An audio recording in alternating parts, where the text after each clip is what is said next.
Look, Bumble knows you're exhausted by dating.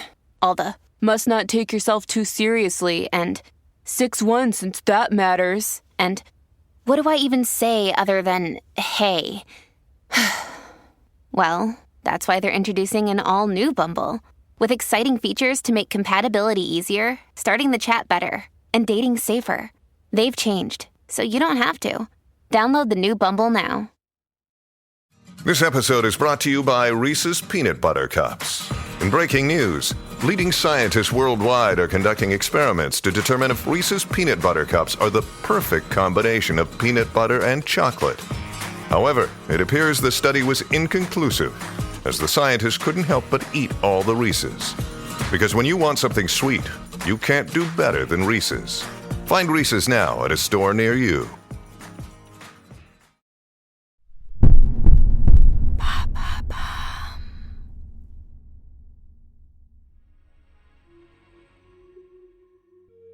Bonjour à vous, ici Andrea, bienvenue dans True Story. Alors que le procès pénal du crash du vol Yemenia 626 à destination des Comores s'ouvrait à Paris le 9 mai 2022, je vais vous parler du destin incroyable d'une jeune femme. Elle est la seule survivante de cet accident aérien le plus meurtrier de tous les temps. Son nom, Baya Bakari. De la tragédie survenue le 30 juin 2009 à sa reconstruction, découvrez sa True Story.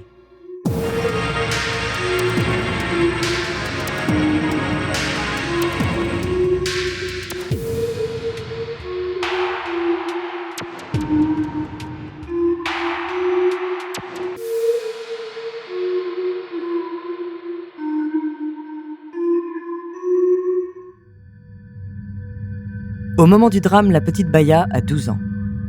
Comment a-t-elle fait pour survivre alors que l'Airbus A310-300, à bord duquel elle se trouvait, a tué les 152 autres passagers ? Voici son histoire.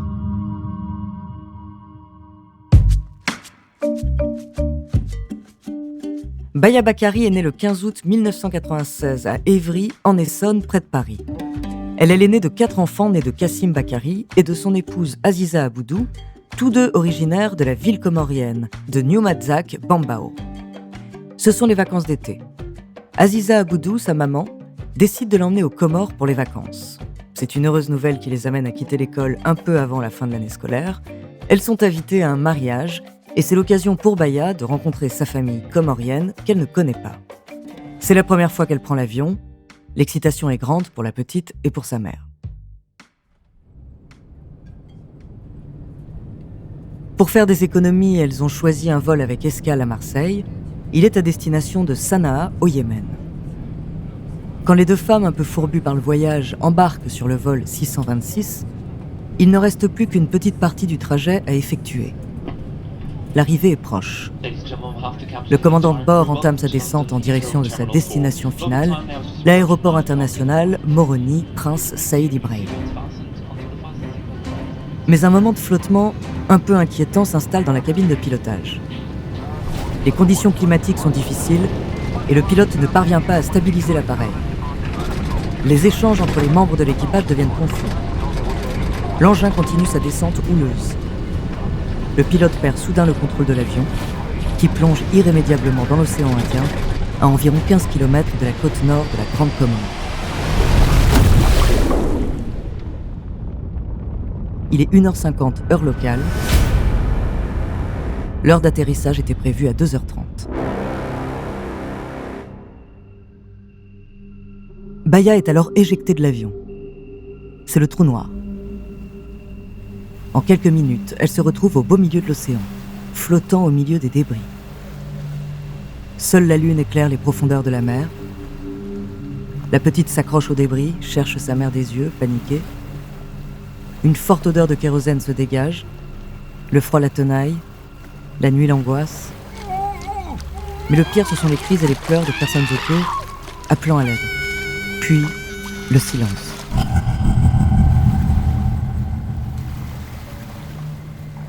Mais elle s'accroche à un débris et continue de nager difficilement.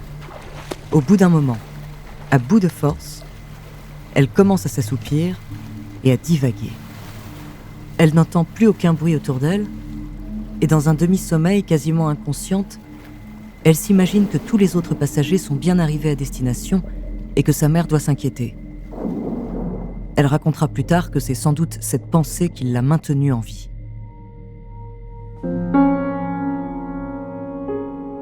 Au bout de 10 heures, à dériver au milieu de l'océan, un nouveau miracle se produit. Un bateau de pêcheurs l'identifie et la fait monter à son bord. Il lui jette une bouée, mais épuisée, elle n'arrive pas à l'attraper, et c'est finalement un des pêcheurs qui se jettera à l'eau et viendra la secourir au péril de sa propre vie. La petite est paniquée.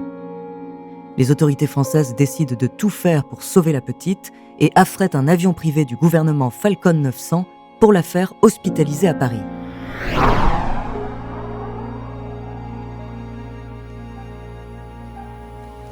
À l'hôpital pour enfants Armand Trousseau, dans l'est de Paris, les soignants ne lâchent pas la petite d'une seconde. De ce terrible miracle, elle s'en sort avec une fracture du bassin et de la clavicule, des brûlures aux genoux et quelques blessures au visage. Le ministre français de la coopération de l'époque, Alain Joyandet, a salué la survie de Baya par ces mots : « Au milieu du deuil, il y a Baya. C'est un miracle, c'est une bataille pour la survie absolument extraordinaire. C'est un énorme message qu'elle envoie au monde. Presque rien n'est impossible. » Même le président Nicolas Sarkozy se rend à son chevet à l'hôpital. Elle y passera 3 semaines. 3 semaines à soigner ses blessures physiques dont elle ne garde aujourd'hui aucune séquelle. Mais il en va tout autrement pour ses blessures morales. Avant de vous raconter la suite de cette histoire incroyable, je vous invite à une petite pause.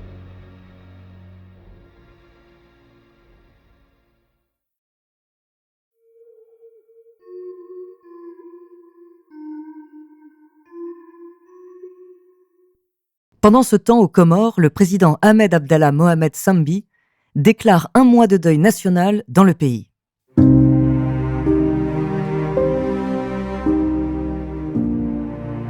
Il honore les nombreuses victimes de l'accident, dont la maman de la petite Baya, lors d'une cérémonie organisée le 6 juillet 2009. La foule est silencieuse et respectueuse, c'est un drame national. Au milieu de ce cortège meurtri, le président comorien fait monter sur scène Matourafi Seleman Libouna, le marin qui a secouru Baya Bakari. Vous avez sauvé la vie de quelqu'un d'autre au risque de perdre la vôtre. Les mots du président provoquent une émotion mêlant tristesse et fierté dans la population rassemblée.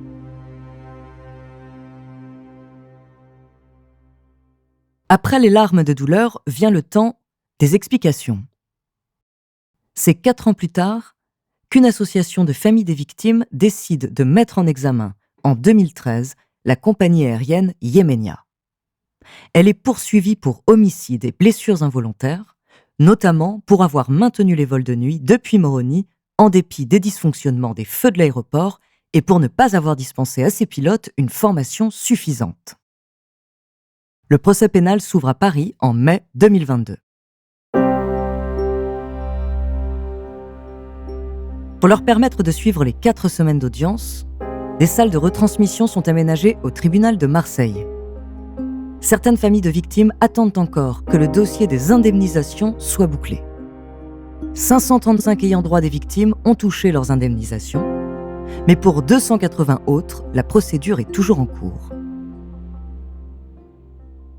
13 ans plus tard, Baya Bakari sera présente à l'ouverture du procès, animée par un sentiment partagé à la fois de l'appréhension, mais aussi un soulagement. Elle dit qu'elle a peur, bien entendu, et que de revivre tout ça, ce ne sera pas évident, que ce sera un procès riche en émotions, mais qu'il est nécessaire pour qu'on connaisse enfin la vérité, que les coupables soient reconnus.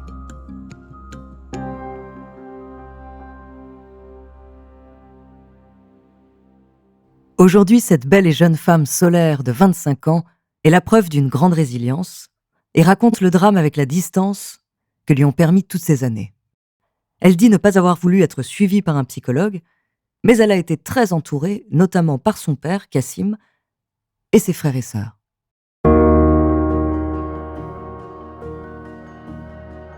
En janvier 2010, Baya Bakari a publié le récit de son calvaire dans un livre « Moi, Baya, la miraculée », coécrit avec le journaliste français Omar Gwendouz. Elle révèle qu'immédiatement après l'accident, elle a pensé qu'elle était tombée de l'avion en appuyant trop fort son front contre la vitre et que sa mère, qui selon elle avait atterri en toute sécurité, la gronderait de ne pas avoir porté sa ceinture de sécurité. On connaît malheureusement la suite de l'histoire.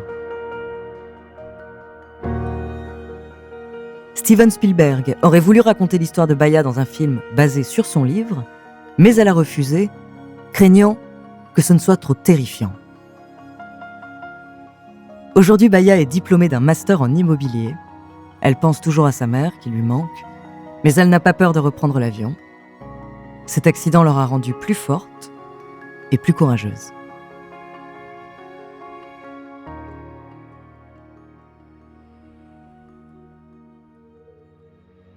Merci d'avoir écouté cet épisode de True Story.